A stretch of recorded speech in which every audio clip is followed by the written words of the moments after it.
बहुत बहुत साधुवाद डॉक्टर साहब। महाकारुणिक बुद्ध को सादर नमन। परम पूज्य बाबा साहब डॉक्टर आम्बेडकर को सादर नमन। हम सबको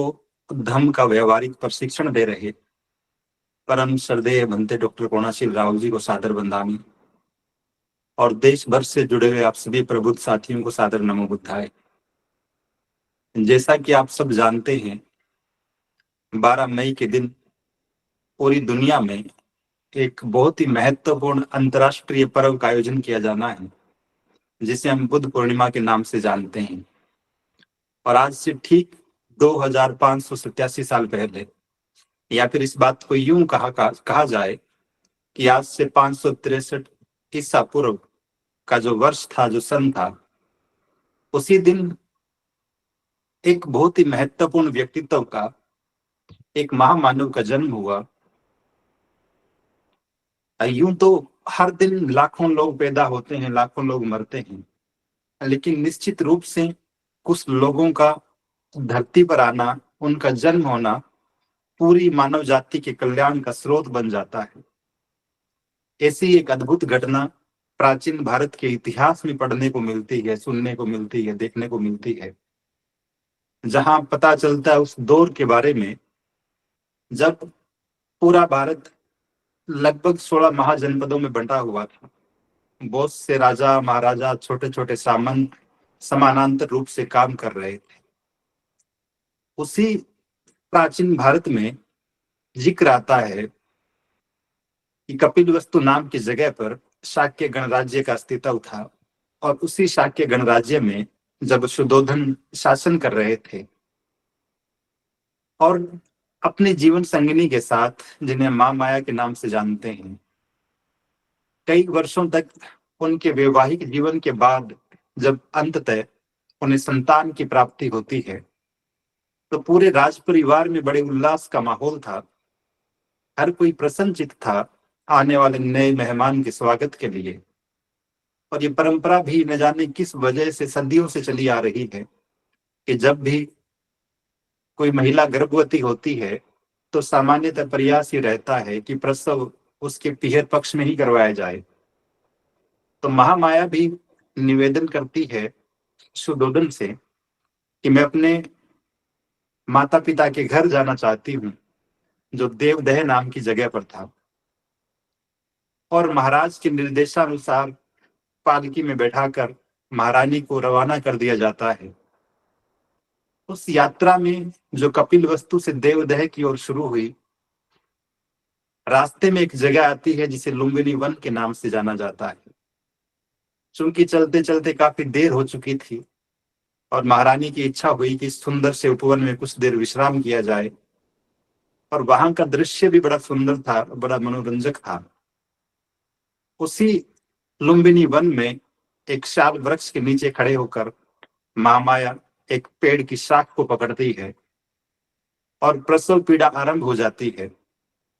और उसी लुम्बिनी वन में जन्म होता है एक अद्भुत बालक का। राज परिवार जिसे सिद्धार्थ नाम देता है, और सिद्धार्थ का मतलब भी यही था, जिससे सारे अर्थ सिद्ध हो जाए, जिससे सारी अभिलाषाएं, सारी मनोकामनाएं पूर्ण हो जाए। तो ऐसे बालक का जन्म हुआ। स्वाभाविक रूप से पूरे राज परिवार में जब उत्सव का माहौल था, और ये बालक भी बाल्यावस्था से ही बड़ा अद्भुत और बहुत ही कारुणिक प्रवृत्ति का था। 2-3 प्रसंग ऐसे आते हैं त्रिपिटक साहित्य में जहां हमें महाकारुणिक बुद्ध के बचपन के बारे में जानने, सुनने, पढ़ने, समझने का अवसर मिलता है। हम पढ़ते हैं कि किस तरह से अपने पिता के खेत में जब वो मजदूरों को काम करते हुए देखते हैं तो कितने द्रवित होते हैं, और कितने संवेदनशीलता के साथ ये सवाल उठाते हैं कि मजदूर, ये किसान लोग दिन भर खेत में धूप में मेहनत करते हैं, जब उनके साथी चचेरे भाई शिकार के लिए जा रहे होते हैं, तब भी सिद्धार्थ का दृष्टिकोण ऐसा रहता है कि वो हमेशा मना करते हैं जानवरों को मारने से। उनके चचेरे भाई बात बात पर मजाक उड़ाते हैं कि तुम्हें शेर से डर लगता है, इसलिए जंगल में नहीं जाना चाहते। लेकिन सिद्धार्थ बार बार कहते हैं कि मुझे जंगली जानवरों से डर नहीं लगता, बल्कि मैं उन्हें मारने से अपने आप को दूर रखता हूँ। मैं जीव हत्या के समर्थन में नहीं हूँ। एक और बड़ा रोचक सा प्रसंग आता है, अक्सर विद्यार्थियों से साझा करने का अवसर मिलता है कि किस तरह से एक दफा राजकुमार सिद्धार्थ जब किसी पेड़ के नीचे बैठे हुए थे, तो एक घायल पक्षी जो आसमान से आकर गिरता है, बहुत ही सहृदयता के साथ सिद्धार्थ उसे अपनी गोद में उठाते हैं, उसकी मरहम पट्टी करते हैं। थोड़ी देर बाद जब उनका फुफेरा भाई देवदत्त दौड़ता हुआ आता है और कहता है कि इस पक्षी के तीर मैंने मारा था, इस पर अधिकार मेरा है, और ये मामला जब राजा के पास जाता है, दरबार में जाता है, तो अंततः पता चलता है कि जिसने जान बचाने का काम किया है उसका अधिकार पहले बनता है। तो ऐसे संवेदनशील, ऐसे कोमल हृदय वाले बालक का बचपन निश्चित रूप से बड़ा प्रेरणादायक रहा। अपनी शिक्षा दीक्षा के साथ साथ वो सैनिक प्रशिक्षण लेता हुआ बड़ा होता है, और जब उम्र 20 वर्ष की हो जाती है तो शाक्य संघ में दीक्षा भी होती है। शाक्य संघ यानी वो सभा जहां सारे के सारे राज दरबारी, सारे के सारे राज परिवार के लोग एक तरफा ही नहीं बल्कि लोकतांत्रिक ढंग से निर्णय करते हुए ये स्वीकार करते थे कि हम अपने इस गणराज्य की सुरक्षा के लिए, इसके हितों के लिए सदैव काम करेंगे, आजीवन काम करेंगे। तो स्वाभाविक रूप से राजकुमार सिद्धार्थ भी इस शाक्य संघ का हिस्सा बनते हैं। यशोधरा से विवाह उनका हो चुका था, और ये सिलसिला जब महाराज के कानों में पड़ती है ये बातें कि किस तरह से सांसारिक विरक्ति का भाव और राजकाज के कार्य में बहुत ज्यादा रुचि राजकुमार की नहीं है, तो वो बहुत प्रयास करते हैं, तरह तरह के महल उनके लिए बनवाते हैं कि गर्मी में रहने के लिए अलग जगह होगी, सर्दी में रहने के लिए अलग जगह होगी, बारिश जब होगी तो अलग महल होगा। बहुत प्रकार की सुंदरियों के तामझाम, विलासिता के सारे संसाधन जुटाए जाते हैं, लेकिन इन सब के प्रति बहुत ज्यादा आसक्ति राजकुमार सिद्धार्थ के मन में दिखाई नहीं देती। जब कुछ दिनों बाद ये घटना घटित होती है कि शाक्यों और उनके पड़ोसी राज्य कोलियों के बीच में एक रोहिणी नाम की नदी बहती थी, और स्वाभाविक रूप से उस नदी के बंटवारे, पानी के बंटवारे को लेकर दोनों राज्यों के बीच गहरे मतभेद थे, अक्सर झगड़े हो जाया करते थे। तो ऐसी ही घटना उस वक्त भी घटित होती है, और कितनी बार हम सब ने स्कूल की किताबों में, कॉलेज के पाठ्यक्रमों में इस बात को पढ़ा है कि एक बीमार व्यक्ति को देखकर, एक बुजुर्ग व्यक्ति को देखकर, एक अंतिम संस्कार के लिए ले जाती हुई डेड बॉडी को देखकर और एक सन्यासी को देखकर राजकुमार सिद्धार्थ के मन में विरक्ति का भाव पैदा हुआ और वो सन्यासी बनने के लिए चल पड़े। लेकिन तथ्य इन चारों बातों को झूठा साबित करते हैं, जैसा कि बाबा साहब डॉक्टर आम्बेडकर बुद्ध और उनका धम्म ग्रंथ में लिखते हैं, और वो इस बात को बहुत स्पष्ट ढंग से रेखांकित करते हैं कि राजकुमार सिद्धार्थ के गृह त्याग का कारण मूल रूप में कुछ और ही था। जब शाक्य और कोलियों के बीच विवाद होता है, झगड़ा होता है पानी के बंटवारे को लेकर, तो निश्चित रूप से शाक्य संघ ये प्रस्ताव पारित करता है कि रोज रोज के छोटे छोटे झगड़ों से बेहतर है कि एक ही बार में पूर्ण एकाग्रता के साथ हम लोग एक बड़ा युद्ध कर लें, कोलियों को हमेशा के लिए परास्त करके उनके राज्य पर कब्जा कर लें। लेकिन उस सभा में राजकुमार सिद्धार्थ थे, जो अपनी संवेदनशीलता से, अपनी करुणा से, अपनी मैत्री के भाव से युद्ध के प्रस्ताव का विरोध कर रहे थे, और अंततः परिस्थितियां ऐसी निर्मित होती है कि उनके सामने 3 विकल्प रखे जाते हैं कि या तो सैनिक की तरह भर्ती होकर और युद्ध के लिए हाँ कह दे, या फिर देश निकाला स्वीकार कर ले, फांसी पे लटक जाए, या फिर अपने परिवार का सामाजिक बहिष्कार स्वीकार कर लिया जाए। बहुत लंबे चिंतन मनन के बाद सिद्धार्थ को लगा कि युद्ध भी ठीक नहीं है और मेरी वजह से परिवार का सामाजिक बहिष्कार हो ये भी ठीक नहीं है। तो वो बीच का रास्ता चुनते हैं और खुद को उस शाक्य गणराज्य से बाहर ले जाने का फैसला करते हैं। तो ये वजह बनती है राजकुमार सिद्धार्थ की गृह त्याग की। और गृह त्याग से पहले भी वो अपने पिता से, अपनी माता या फिर मौसी से, महाप्रजापति गौतमी से मिलते हैं, और अंततः यशोधरा से भी मिलते हैं, जो उनकी जीवन संगिनी अपने बेटे राहुल से भी मिलते हैं। और यहाँ एक और भ्रांति की ओर मैं इशारा करूं, जो अक्सर हम सुनते पढ़ते हैं। हिंदी के कवि इस पर कविताएं लिखते रहे, सखी वे मुझसे कहकर जाते, और इशारों इशारों में ये कहा जाता है कि राजकुमार सिद्धार्थ यशोधरा और राहुल को सोते हुए छोड़कर चले गए। लेकिन यहाँ भी तथ्य इस बात की गवाही देते हैं कि एक लंबे मंत्रणा के बाद यशोधरा के साथ, और यशोधरा यहाँ तक कहते हैं कि यदि राहुल छोटा न होता तो निश्चित रूप से मैं भी आपके साथ ही चलती। तो इस तरह से राजकुमार सिद्धार्थ अपने राज्य को छोड़ने का फैसला करते हैं, और जिस वक्त वो अपने नगर से प्रस्थान करते हैं, उनके मन में ख्याल आता है कि जाकर करूंगा क्या। तो वो पबज्जित होते हैं एक सन्यासी की तरह, और अपने राज्य की सीमा से बाहर चले जाते हैं। तो एक महत्वपूर्ण घटना जिसका संबंध बुद्ध पूर्णिमा से है, तो वो निश्चित रूप से उनके जन्म से जुड़ी हुई है। एक दूसरी घटना जो बड़ी महत्वपूर्ण है, और वो भी इसी दिन घटित हुई, जिसे हम संबोधि प्राप्ति की घटना कहते हैं। गृह त्याग के बाद हम पढ़ते हैं कि सिद्धार्थ कपिल वस्तु से राजगृह आते हैं, और राजगृह से प्रस्थान करते हुए कुछ लोग प्रयास करते हैं उन्हें समझाने का, उन्हें घर वापस भेजने का। लेकिन तब भी वो इस बात के लिए दृढ़ प्रतिज्ञ रहते हैं। उन्हें यहाँ तक सूचना मिलती है कि जिस बात की वजह से आपने गृह त्याग किया था, वो झगड़ा तो अब शांत हो चुका है, वो युद्ध की संभावना तो टल चुकी है, अब तो आपको वापस लौट जाना चाहिए। लेकिन वो दृढ़ प्रतिज्ञ थे किसी और काम के लिए, और वो घर नहीं लौटने का फैसला करते हैं। ज्ञान प्राप्ति की तलाश में जब उन्हें लगता है कि दो राज्यों के बीच भले ही झगड़ा टल गया हो, लेकिन शाक्यों और कोलियों के बीच न सही देश के दूसरे हिस्सों में कहीं न कहीं इस तरह के झगड़े चल रहे होंगे। दो राज्यों के बीच नहीं तो दो वर्गों के बीच झगड़े चल रहे हैं, दो वर्गों के बीच नहीं तो मनुष्य के मस्तिष्क में बहुत सारे झगड़े चल रहे हैं। दुनिया में चारों तरफ दुख ही दुख पसरा हुआ है। तो इस समस्या के समाधान के लिए, इन दुखों के समाधान को खोजने के लिए सिद्धार्थ ये तय करते हैं कि अब ये बेहतर है कि कुछ नया तलाश किया जाए। और इस नई तलाश की श्रृंखला में अब वो भृगु ऋषि के आश्रम में पहुंचते हैं, वो आचार्य अलार कलाम के पास पहुंचते हैं, वो उद्दक रामपुत के पास पहुंचते हैं, और सभी इन आचार्यों की संगति में रहते हुए ये प्रयास करते हैं वो कुछ ऐसा हासिल कर लिया जाए जिससे मेरी शंकाओं का, मेरी समस्याओं का समाधान हो सके।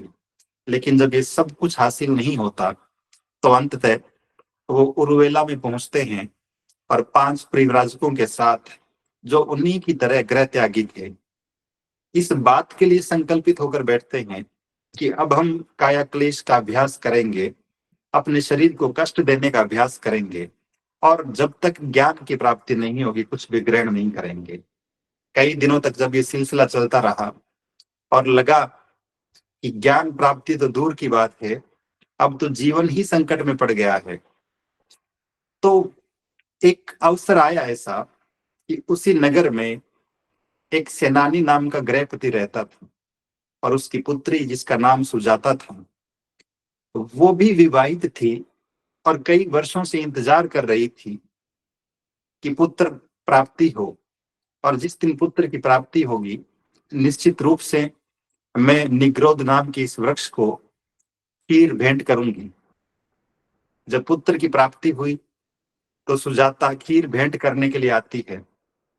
और त्रिपिटक साहित्य तो यहाँ तक कहता है कि सुजाता ने, चूंकि उसके पिता, उनके पास बहुत सारी गायें थी, तो कहते हैं कि 16,000 गायों का दूध निकाला गया, और फिर वो 8,000 गायों को पिलाया गया, फिर वो 4,000 गायों का, हो सकता है इस बात में अतिशयोक्ति हो, और अंततः जिस एक गाय का दूध बचा, उस दूध से खीर बनाकर जब सिद्धार्थ को भेंट की गई, तो सिद्धार्थ इस बात को समझ चुके थे कि अपने शरीर को कष्ट देने की बजाय कोई और मार्ग बेहतर रहेगा, और वो उस खीर को ग्रहण कर लेते हैं। इस बात से दुखी होकर पांचों परिव्राजक साथ छोड़कर भी चले जाते हैं। लेकिन सिद्धार्थ अब किसी नए रास्ते की तलाश में फिर निकलते हैं और उस जगह पर पहुंचते हैं जिसे आज हम बोध गया पहुंच कहते हैं। ये वही स्थान है जहां बैठकर राजकुमार सिद्धार्थ या फिर सिद्धार्थ 4 सप्ताहों तक लगातार ध्यान साधना करते हैं। उनके मन में गहरा लंबा चिंतन मनन चलता है। दुनिया में दुख क्यों है, दुख के कारण क्यों है, उसके समाधान क्या हो सकते हैं। और 4 सप्ताहों की गहरी ध्यान साधना के बाद, लंबे चिंतन मनन के बाद अंततः उन्हें संबोधि प्राप्त हुई है। संबोधि प्राप्त होती है, सिद्धार्थ से वो सम्यक संबुद्ध बनते हैं। जिस पीपल के पेड़ के नीचे बैठकर उन्हें ज्ञान प्राप्त हुआ, संबोधि प्राप्त हुई, उस वृक्ष का नाम भी बोधि वृक्ष हो गया और वो नाम आज भी ठीक वैसा ही प्रचलन में है। तो आज हम जो महाबोधि विहार का आंदोलन देख रहे हैं, ये भी ठीक वही जगह है, वही बोधि वृक्ष, वही बोध गया, वही जगह जहाँ सम्राट अशोक महाबोधि विहार बनवाते हैं। तो उस ऐतिहासिक स्थान पर जहां धम्म का आविष्कार हुआ, धम्म की खोज हुई, पूरी मानव जाति के कल्याण का मार्ग प्रशस्त हुआ, एक दूसरी अद्भुत घटना संबोधि प्राप्ति की, ये भी इसी पूर्णिमा के दिन घटित होती है और इसीलिए हम इसको बुद्ध पूर्णिमा कहते हैं। इसके बाद जब उम्र 35 वर्ष हो चुकी थी सम्यक संबुद्ध की, अगले लगभग 45 वर्षों तक देश भर में चारिका करते हुए अपने भिक्षुओं के साथ, अपनी भिक्षुणियों के साथ वो धम्म की देशनाएं देते हैं। और हम देखते हैं कि किस तरह से शुरुआत में 500 परिव्राजकों को सारनाथ में जब धम्म चक्र का परिवर्तन करते हैं तथागत, पहली बार उपदेश देते हैं, देशना देते हैं। और उसके बाद भी किस तरह से दूसरे भिक्षु जुड़ते चले जाते हैं। हम यश के बारे में पढ़ते हैं, रटपाल के बारे में पढ़ते हैं, काश्यप बंधुओं के बारे में पढ़ते हैं, सारिपुत्र मोगलाइन के बारे में पढ़ते हैं। किस तरह से राजा प्रसेनजीत जैसे लोग उनकी शरण में चले आते हैं, किस तरह से राजा बिंबिसार दीक्षित होते हैं। और न केवल उस दौर का धनाढ्य वर्ग, बल्कि हम ये भी पढ़ते हैं कि किस तरह से सुनित जैसे मेहतर जाति के व्यक्ति, उपाली जैसे नाई समुदाय के लोग, किस तरह से आम्रपाली जैसी नगर वधु, अंगुलीमाल जैसे डाकू, कितने ही लोग। और बाद में हम ये भी देखते हैं कि जिन महिलाओं को दोयम दर्जे पर रखा गया, माँ कारणिक बुद्ध उन्हें धम्म में बराबर का दर्जा देते हुए और भिक्षुणी संघ की स्थापना करते हैं। महाप्रजापति गौतमी के साथ 500 महिलाएं भिक्षुणी बनती है और भिक्षु संघ के समानांतर भिक्षुणी संघ का गठन होता है। और महाकारणिक बुद्ध अपने धम्म चक्र प्रवर्तन के पहले दिन से ही जिस तरह से वो मध्यम मार्ग की देशना देते हैं, जिस तरह से वो पंचशील की बात करते हैं, अष्टांगिक मार्ग की बात करते हैं, और आज भी आप देखेंगे धम्म की सर्वोच्चता, धम्म की सरलता इस बात में निहित है कि किस तरह से दुनिया की किसी भी प्रकार का युद्ध हो, छोटी से लेकर बड़ी से बड़ी हिंसा की बात हो, उन तमाम प्रकार के हिंसक गतिविधियों का समाधान महाकारणिक बुद्ध के इस एक सूत्र में है, जब वो कहते हैं पाणातिपाता वेरमणि सिक्खापदं समादयामि। दुनिया में जितने प्रकार के अपराध हम आज चारों तरफ देख रहे हैं, चाहे वो चोरी की घटनाएं हो, कि बलात्कार की हो, छेड़छाड़ की हो, इन तमाम समस्याओं के समाधान पंचशील के उस सूत्र में मिलते हैं। जब तथागत चोरी न करने की बात करते हैं, व्यभिचार न करने की बात करते हैं, दुनिया में तमाम प्रकार के नशे से जुड़ी हुई गतिविधियां जो न जाने कितने लोगों की जान की दुश्मन बनी हुई है, अगर हम उनके समाधान खोजने लगे तो ये बात सरलता से समझ में आती है कि तथागत ने हजारों साल पहले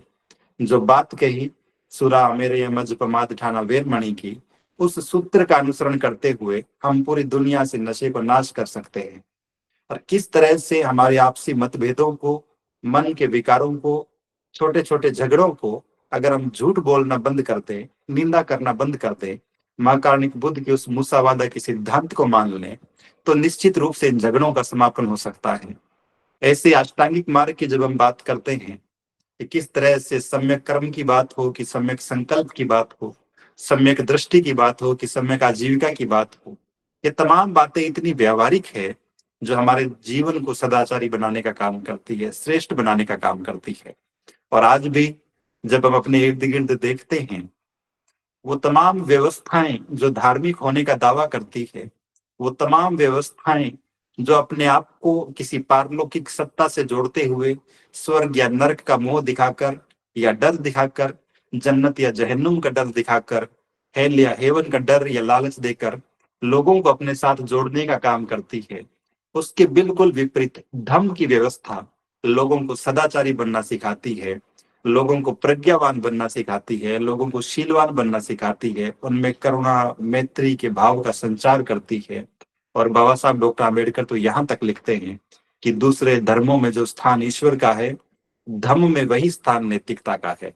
तो हम बहुत सहजता से इस बात को समझ सकते हैं कि कितनी व्यावहारिकता है,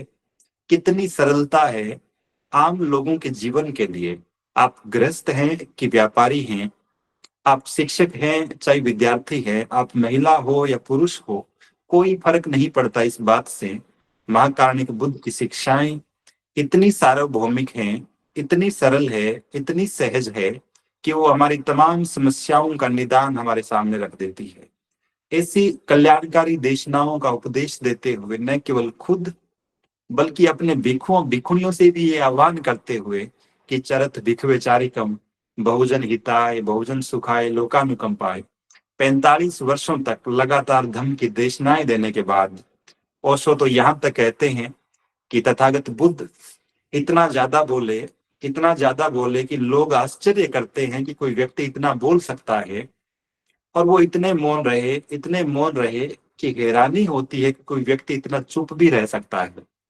तो तथागत ने जो कहा, जो देशनाएं दी, निश्चित रूप से अनंत लोगों का कल्याण हुआ। और लगातार देशनाएं करते हुए हम पढ़ते हैं कि अंततः 80 वर्ष की उम्र में वो दौर आता है जब तथागत कुशीनारा पहुंचते हैं और आनंद को कहते हैं कि अब मेरा महापरिनिर्वाण नजदीक है। और पूरा का पूरा भिक्षु भिक्षुणी संघ जब शोक से व्याकुल है और हर कोई आहत है इस बात को, इस खबर को सुनकर कि तथागत साथ छोड़ने वाले हैं, अब प्रस्थान करने वाले हैं, तब अपने महापरिनिर्वाण से पहले तथागत फिर एक बहुत महत्वपूर्ण सूत्र बताकर जाते हैं। जब उन्हें लगता है कि अब भी भिक्षुओं के मन में किसी न किसी प्रकार का संदेह है कि मेरे जाने के बाद धम्म का क्या होगा, और बाबा साहब डॉक्टर आम्बेडकर बार बार इस बात का जिक्र करते हैं, सूत्र का जिक्र करते थे कि अत दीपो भव, अपना दीपक स्वयं बनो। और दुनिया के किसी भी धर्म प्रचारक ने, धर्म के संस्थापक ने ये बात नहीं कही। सब लोग मुक्तिदाता होने का दावा करते रहे। महाकारुणिक बुद्ध ही है जो मार्गदाता होने की बात करते हैं, बताते हैं इस बात को बहुत सुस्पष्ट ढंग से कि मैं जो राह बता रहा हूँ, मैं जो मार्ग बता रहा हूँ, यदि आप इसका अनुसरण करेंगे, यदि आप इस राह पर चलेंगे, तब निश्चित रूप से कल्याण होगा। और यदि आप नहीं चलेंगे, अकुशल कर्मों में लिप्त होंगे, तो फिर संभावनाएं बिल्कुल विपरीत होती चली जाएगी। तो जिस दिन महाकारुणिक बुद्ध का महापरिनिर्वाण हुआ, वो दिन भी यही पूर्णिमा का दिन था। और इसीलिए इस दिन को हम बुद्ध पूर्णिमा के दिन 3 महत्वपूर्ण घटनाओं से जोड़कर देखते हैं। उनके जन्म की घटना, संबोधि प्राप्ति की घटना, उनके महापरिनिर्वाण की घटना, और उनके बाद जो कुछ हुआ भारत में, वो भी अपने आप में एक अद्भुत इतिहास है। किस तरह से भारत में ही नहीं दुनिया भर में धम्म प्रचारक पहुंचते हैं और भारत को बोधमय कर देते हैं, पूरे एशिया को बोधमय कर देते हैं। किस तरह से उनकी स्मृति में मूर्तियों का जो प्रचलन शुरू हुआ, वो मूर्तियां आज भी देश के संग्रहालयों में और न जाने कितने ही अनजान अज्ञात स्थानों पर आज भी दबी हुई है। हम देखते हैं कि उनके महापरिनिर्वाण के बाद जिस त्रिपिटक साहित्य का संकलन उनके विद्वान भिक्षुओं भिक्षुणियों ने किया, वो आज भी पूरी दुनिया में सबसे बड़ा धार्मिक साहित्य है, दुनिया की सबसे बड़ी और सबसे महत्वपूर्ण साहित्य की धरोहर है। और कितने ही ऐसे नाम विद्वान भिक्षुओं के, विदुषी भिक्षुणियों के, जिनकी विद्वता ने, जिनकी प्रतिभा ने, जिनकी वाक्पटुता ने, जिनकी मेधा ने देश को न केवल विश्व गुरु बनाया, बल्कि महाकारुणिक बुद्ध को एक विश्व स्तंभ के रूप में, विश्व के प्रकाश स्तंभ के रूप में स्थापित करने का काम किया। और एक बहुत ही सुंदर सा जिक्र आता है पाली साहित्य में, एक सूत्र आता है, लिखा है कि सूरज सिर्फ दिन में चमकता है, चंद्रमा सिर्फ रात में चमकता है, क्षत्रिय तब चमकता है जब वो युद्ध के मैदान में हो, भिक्षु तब चमकता है जब वो ध्यान में रत हो, लेकिन महाकारुणिक बुद्ध दिन हो कि रात हो हर वक्त चमकते हैं। तो ऐसे प्रभावशाली व्यक्तित्व वाले और ऐसे प्रेरणादायक व्यक्तित्व का भारत में पैदा होना भारत को ही नहीं दुनिया को धर्म की खोज के माध्यम से रूपांतरित कर देना निश्चित रूप से वो अद्भुत और प्रेरणादायक व्यक्तित्व है। और हमारे लिए वो इसलिए भी प्रेरणादायक है क्योंकि हमारे पुरखे हमारे पूर्वज धर्म की उस महान विरासत से जुड़े रहे। 14 अक्टूबर 1956 को बाबा साहब डॉक्टर आम्बेडकर जब लंबे चिंतन मनन के बाद, क्योंकि वो 1935 में कह चुके थे कि मैं निश्चित रूप से धर्म परिवर्तन करूंगा, इस व्यवस्था को छोड़कर दूसरी व्यवस्था का हिस्सा बनूंगा, तो लगातार 21 वर्षों के अध्ययन गहरे अनुभवों के बाद अंततः बाबा साहब डॉक्टर आम्बेडकर धर्म की दीक्षा लेते हैं। और बुद्ध पूर्णिमा के कार्यक्रमों के प्रति बाबा साहब का जुड़ाव कितना गहरा है, इस बात को आप यूं समझ सकते हैं कि बाबा साहब डॉक्टर आम्बेडकर ही आधुनिक भारत में पहले व्यक्ति थे जो बुद्ध पूर्णिमा के दिन सरकारी अवकाश की वकालत करते हैं। बाबा साहब डॉक्टर आम्बेडकर ही थे जिनकी वजह से आधुनिक भारत में बुद्ध पूर्णिमा के कार्यक्रम लोकप्रिय होने शुरू हुए। बाबा साहब डॉक्टर आम्बेडकर ही थे जो कह रहे थे कि प्रत्येक रविवार को बौद्धों को बुद्ध विहारों में जाना चाहिए। और बाबा साहब डॉक्टर आम्बेडकर ही थे जिन्होंने बहुत मेहनत के बाद उस विशाल त्रिपिटक साहित्य में से बुद्ध और उनका धम्म ग्रंथ के रूप में हमारे सामने मोती चुनकर रखे। तो ऐसे महामानव का निर्णय, बाबा साहब डॉक्टर आम्बेडकर का ये निर्णय कि हम बौद्ध बनेंगे और 22 प्रतिज्ञाओं के साथ बौद्ध बनना जीवन के अंतिम दिनों में, हो सकता है जीवन के शुरुआती दिनों में, जीवन के मध्यकाल में कोई व्यक्ति सैकड़ों प्रकार के निर्णय करता रहे, लेकिन अपनी परिपक्व अवस्था में जीवन के अंतिम दिनों में बाबा साहब डॉक्टर आम्बेडकर ने जो महान निर्णय किया देश को जाति विहीन बनाने के लिए, हम सबको स्वाभिमान से भरा हुआ जीवन देने के लिए, वो हम सब के लिए एक तरह से लैंडमार्क है। और हर वो व्यक्ति जो बाबा साहब डॉक्टर आम्बेडकर को अपना आदर्श मानता है,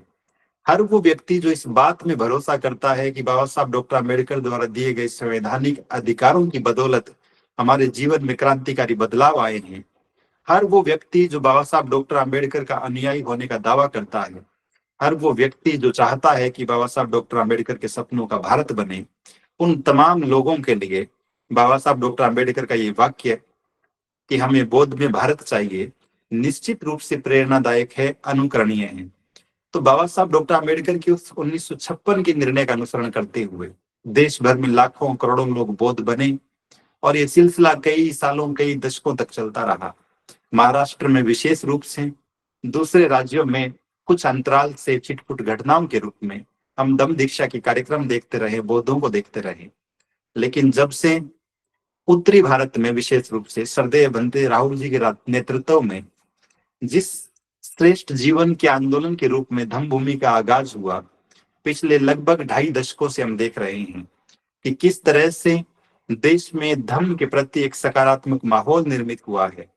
और हम सब लोग जो किसी पराई व्यवस्था में भटक रहे थे, हम सब लोग न जाने कितने ही नौजवान एक ऐसी व्यवस्था को अपने कंधों पर ढो रहे थे जिससे हमारा दूर दूर तक कोई नाता नहीं था। और नाता तो छोड़ दे, हम जो हमारा शोषण करने का काम सदियों से कर रही थी। तो उस व्यवस्था से बाहर निकलते हुए धर्म का व्यवहारिक प्रशिक्षण यदि हमें मिला है तो निश्चित रूप से उसके पीछे धर्म भूमि का योगदान है। यदि देश की महिलाएं, विशेष रूप से बौद्ध महिलाएं, घूंघट जैसी कुपरंपराओं से बाहर निकालकर अपने आप को गुलामी के प्रतीक आभूषणों का त्याग करते हुए या फिर स्वाभिमान के विपरीत पहनावे का परित्याग करते हुए सफेद सफारी ड्रेस में आज मंचों की शोभा बढ़ा रही है, तो निश्चित रूप से इसका क्रेडिट भी श्रद्धेय भंते जी और धम्मभूमि के आंदोलन को जाता है। जब हम देखते हैं नौजवानों को जो नशे की चपेट में थे, हम देखते हैं उन नौजवानों को जो बेरोजगार थे या फिर मजदूर के रूप में काम कर रहे थे, लेकिन आज वही नौजवान न केवल व्यसन मुक्त हुए हैं बल्कि खुद का रोजगार, खुद का व्यवसाय करते हुए एक स्वाभिमान से भरा हुआ जीवन व्यतीत कर रहे हैं। तो समझ में आती है ये बात कि महाकारुणिक बुद्ध की शिक्षाओं का अनुसरण करते हुए श्रद्धेय भंते राहुल जी के माध्यम से किस तरह से धम्मभूमि ने देश के युवाओं को, देश के नौजवानों को एक नया ट्रैक देने का काम किया है। जब हम ये देखते हैं कि किस तरह से सदियों से हमारा समाज थोपे गए संस्कारों को ढो रहा था, बच्चा पैदा होने की बात हो घर पे उसके नामकरण की बात हो, उसके विवाह की बात हो, कि अंतिम संस्कार की बात हो, किस तरह से हम दूसरी व्यवस्था के लोगों को, जो हमारे घर का खाना खाना तक पसंद नहीं करते थे, उन्हें अपने घरों में आमंत्रित कर रहे थे। लेकिन आज हम बहुत ही गर्व के साथ ये बात साझा कर पा रहे हैं कि देश भर में धम्म भूमि द्वारा प्रशिक्षित ऐसे सैकड़ों नौजवान हैं, हमारे उपासक उपासिका साथी हैं, जो बौद्ध संखारों को करवा रहे हैं और लोगों के जीवन को श्रेष्ठ बनाने का काम कर रहे हैं। जब हम देखते हैं कि किस तरह से हमारे बुद्धिजीवी तक दूसरी व्यवस्था के त्योहारों पर, उनके पर्वों पर टीका टिप्पणियां कर रहे थे, उसमें आनंदित हो रहे थे। धम्मभूमि ने बौद्ध पर्वों को स्थापित करने के लिए, कि हम बुद्ध पूर्णिमा मनाएं, हम धम्म चक्र प्रवर्तन दिवस मनाएं, हम अशोका विजयादशमी मनाएं, इस बात को जितने व्यापक तरीके से प्रचारित प्रसारित किया है, एक वैकल्पिक व्यवस्था का निर्माण वहीं से आरंभ हुआ है। तो हर एक एंगल से आज धम्म के जो व्यवहारिक स्वरूप को हम देख रहे हैं, और सबसे बड़ा बदलाव हम उस रूप में भी देख रहे हैं, जब लोग पूछ रहे थे कि बौद्ध कैसे बना जाए, बौद्ध बनने के बाद करना क्या है। श्रद्धेय बंते जी के नेतृत्व में धम्मभूमि ने बौद्ध आचार संहिता बनाकर देश को दी, कि किस तरह से हम अपने जीवन को आंदोलित करें, अपने जीवन को रूपांतरित करें, अपने जीवन को, अपने ग्रस्त जीवन को कैसे एक सुखी और श्रेष्ठ जीवन में रूपांतरित करें। तो ये तमाम चीजें उस आचार संहिता के माध्यम से संभव हुई। तो वो महान परंपरा जो हजारों साल पहले महाकारुणिक बुद्ध के समय से आरंभ हुई, वो महान परंपरा जिसके वाहक भिक्षु और भिक्षुणियां बने, वो महान परंपरा जिससे हमारे पुरखे जुड़े रहे, लेकिन मध्यकाल में हमारा उससे दूरियां बढ़ती चली गई। और वो महान परंपरा जो बाबा साहब डॉक्टर आम्बेडकर ने हमें पुनः सौंपने का काम किया, उस धम्म की व्यवस्था को यदि आधुनिक संदर्भों में और बहुत ही वैज्ञानिक ढंग से हमें समझाने का काम जिस आंदोलन ने किया है, वो निश्चित रूप से धम्मभूमि है। तो मैं तो ये आह्वान आप सभी से कर रहा हूं कि जब भी हम बाबा साहब डॉक्टर आम्बेडकर को देखते हैं, निश्चित रूप से हमारे मस्तिष्क में महाकारुणिक बुद्ध का चित्र विश्वतः ही उभर आता है, और हम अपने आप को एक बौद्ध के रूप में मानने लगते हैं, जानने लगते हैं। तो जब हम बौद्ध बनने की बात करते हैं, तब सिर्फ बौद्ध बनना पर्याप्त नहीं है, फिर अच्छे और सच्चे बौद्ध बनने की जो कसौटी है, जो प्रशिक्षण श्रद्धेय बंते जी धम्मभूमि के माध्यम से हमें दे रहे हैं, हम उस पर भी खरा उतरने का प्रयास करें। चाहे पर्वों की बात हो, प्रतीकों की बात हो, या फिर किसी और रूप में अपने आप को अभिव्यक्त करने की बात हो, हमारा जीवन, हमारा आचरण इस बात की गवाही दे कि व्यक्ति बौद्ध है। और यदि हमारे जीवन का कोई उद्देश्य हो, तो वो सिर्फ और सिर्फ इतना हो कि हम एक बौद्ध समाज के निर्माण के लिए प्रतिबद्ध होते हैं। और आने वाली बुद्ध पूर्णिमा निश्चित रूप से हम सब के लिए ये संकल्प दोहराने का समय है, कि हम बाबा साहब डॉक्टर आम्बेडकर की आंखों में आंख डालकर बहुत ही गर्व से ये कह सकें कि बाबा साहब डॉक्टर आम्बेडकर ने जिस बौद्ध में भारत की परिसंकल्पना दी, और वो जिस बौद्ध में भारत का सपना लेकर इस दुनिया से विदा हुए, उस बौद्ध में भारत के निर्माण में, उस बौद्ध समाज के निर्माण में हमारी भी भूमिका है। तो सिर्फ बौद्ध बनना पर्याप्त नहीं है, हम सभी लोग दृढ़ संकल्पित होकर बौद्ध धम्म के प्रचार प्रसार के लिए भी प्रतिबद्ध हो जाएं, धम्म प्रचार के लिए अपने आप को समर्पित कर दें। और जैसा बाबा साहब डॉक्टर आम्बेडकर कहते थे, कहते रहे बार बार, कि अपनी आमदनी का 5% हिस्सा हम धम्म प्रचार के लिए दान करना भी शुरू करें। तो निश्चित रूप से बुद्ध पूर्णिमा के कार्यक्रम देश भर में जहां जहां भी होंगे, ये बात ठीक है कि हम महाकारुणिक बुद्ध की शिक्षाओं पर बात करें, ये बात भी ठीक है कि हम बाबा साहब डॉक्टर आम्बेडकर की धम्म दीक्षा पर बात करें, लेकिन इसके साथ साथ आधुनिक संदर्भों में, वर्तमान समय में बौद्ध धम्म की व्यवस्था को स्थापित करने में, बौद्ध समाज के निर्माण में हमारी भूमिका क्या है। देश भर में जो धम्म भूमि का आंदोलन चल रहा है, उस आंदोलन से जुड़कर हम किस तरह से बाबा साहब डॉक्टर आम्बेडकर के बौद्ध में आंदोलन को और ज्यादा गति दे सकते हैं, उसकी रीच को और ज्यादा लोगों तक पहुंचा सकते हैं, इस बात को सुनिश्चित करने की भी आवश्यकता है। तो ये निवेदन, ये आह्वान आप सभी से करते हुए कि इस बुद्ध पूर्णिमा के कार्यक्रम में जहां जहां भी आप उपस्थित होंगे, गांव हो कि शहर हो, बड़ा शहर हो कि छोटा कस्बा हो, इस बात को पुरजोर तरीके से हमें अभिव्यक्त करना है कि हम महाकारुणिक बुद्ध की शिक्षाओं को बाबा साहब डॉक्टर आम्बेडकर के कहे अनुसार अपने आचरण में उतारते हुए धम्मभूमि जिस तरह से श्रेष्ठ जीवन के लिए आंदोलन है, उस आंदोलन के मापदंडों पर खरा उतरते हुए, बौद्ध आचार संहिता में लिखी गई बातों को अपने जीवन में उतारते हुए अपने आप को श्रेष्ठ, न केवल खुद को श्रेष्ठ बनाने का काम करेंगे, बल्कि समाज के दूसरे लोगों को भी धम्म से जोड़ते हुए उन्हें भी इस अज्ञानता और अनभिज्ञता के दलदल से बाहर निकालकर, अंधविश्वास के दलदल से बाहर निकालकर उस पथ पर अग्रसित करने का काम करेंगे जो राह बाबा साहब डॉक्टर आम्बेडकर ने दिखाने का काम किया। तो निश्चित रूप से ये बुद्ध पूर्णिमा का कार्यक्रम तभी सफल है, इसकी सार्थकता इस बात में है कि हम किस रूप से महाकारुणिक बुद्ध की शिक्षाओं को, बाबा साहब डॉक्टर आम्बेडकर के विचारों को और धम्मभूमि की बौद्ध समाज निर्माण की मुहिम को समाज में इंप्लीमेंट कर पाते हैं। और ये सार्थकता इसलिए भी जरूरी है कि जिस तरह का माहौल है और जिस तरह से लोग, एक व्यवस्था विशेष के लोग हमारे इस पूरे के पूरे ढांचे को क्रैश करने में लगे हुए हैं, तब ये और जरूरी हो जाता है कि हम और ज्यादा दृढ़ संकल्पित होकर इस बात को, बौद्ध समाज के विचार को, बौद्ध समाज निर्माण को और बाबा साहब डॉक्टर आम्बेडकर के जाति विहीन समाज के निर्माण की बात को स्थापित करने के लिए प्रयास करें। ये बेहतर रहता कि आज सरदेव बनते जी संबोधित करते, लेकिन आप सब जानते हैं कि महाबोधि विहार मुक्ति का आंदोलन बोध गया में 12 फरवरी से जारी है और लगभग 3 महीने होने को है। तो उस आंदोलन को सहयोग अब सब लोग कर रहे हैं, देश भर से कर रहे हैं, और मैं उम्मीद करता हूं कि वो सहयोग प्रत्यक्ष या अप्रत्यक्ष रूप से बना रहेगा जब तक वो आंदोलन संचालित होगा, और उसमें हमारी भागीदारी और दृढ़ता के साथ सामने दिखेगी। और हम जहां कहीं भी कार्यक्रमों का आयोजन करेंगे, उस आंदोलन के बारे में, उसकी वर्तमान परिस्थितियों से भी लोगों को रूबरू करवाएंगे, ताकि जब हम बौद्ध प्रतीकों की बात कर रहे हैं तो हमारी जो बौद्ध धर्म की ऐतिहासिक धरोहर है, हम उससे भी हमारे साथियों को परिचित करवा सकें, वो भी इस बात को जान सके कि देश में बौद्ध समाज के एंगल से क्या कुछ चल रहा है, क्या कुछ घटित हो रहा है, और वो भी अपनी भूमिका सुनिश्चित कर सके। तो मैं धम्मभूमि की तरफ से आप सभी को 12 मई वाली बुद्ध पूर्णिमा की हार्दिक मंगल कामनाएं प्रेषित करता हूँ, हार्दिक बधाई प्रेषित करता हूँ, और ये उम्मीद करता हूँ ये बुद्ध पूर्णिमा के कार्यक्रम जहां कहीं भी आयोजित होंगे, आप उसमें बढ़ चढ़कर सहभागिता करेंगे और धम्म के विचार को जन जन तक पहुंचाने में, धम्मभूमि के विचार को जन जन तक पहुंचाने में अपनी सक्रिय सहभागिता सुनिश्चित करेंगे। उम्मीद करता हूं कि आप सभी ने ध्यानपूर्वक सुना होगा। सभी को बहुत बहुत साधुवाद। श्रद्धेय भंते जी को सादर वंदामि। नमो बुद्धाय।